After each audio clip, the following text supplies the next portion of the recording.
What is great acting? Is it how big you can go, how natural you can be, how much you change physically for a role, how many different types of character you can play, or how well you play one type of character? What are you talking about? Now, I could list 1,000 of my favourite performances, from Greta Garbo in Anochka trying champagne for the first time, It's good. to Jimmy Stewart saying "Oh Mary" and It's a Wonderful Life, to Michael Keaton and the other guys. What the hell's going on here? But today I want to focus on one example in particular. Now, this person is well loved, decorated and known in the industry, but I think is often overlooked in my opinion because of who he came up with, these giants who are superstars, and because he was bald as well, if I'm being honest. And that is Robert Duvall, specifically Robert Duvall in Apocalypse Now playing Colonel Kilgore, and it's this scene that I want to look at. You smell that? Napalm, son! Nothing else in the world smells like that!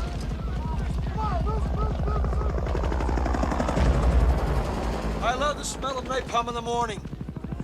You know, one time we had a hail bomb for 12 hours. When it was all over, I walked up.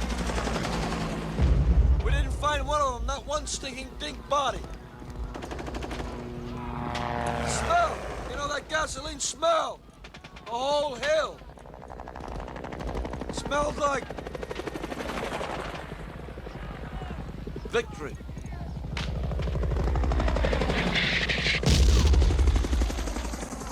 Someday this war's gonna end.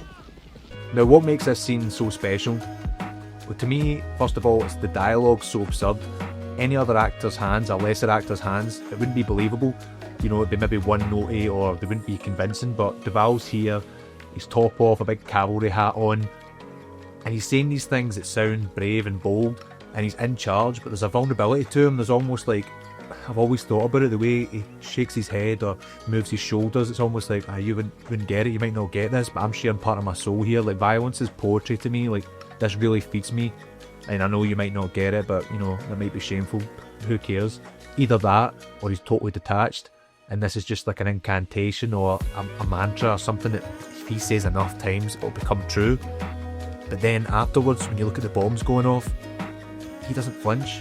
Total chaos around him, top off, hat on, just sitting there in his thoughts, almost like, I'm bulletproof, or he doesn't care. Is he shell shocked? Is he totally at home here? Is this paradise to him? Will he go home after the war and be totally distraught? Like Hurt Locker, can he not live anywhere else apart from war zones? Was he bred for this? I just find it so interesting how many layers there are to this performance and the nuance, and that's something that I aspire to as a director, writer, having all these levels of like humanity, all these conflicting emotions all within one piece, one coherent piece, because that's what we are, like that's what humans are. There's contradictions all the time and it's open to interpretation, and that's what I think great performance is.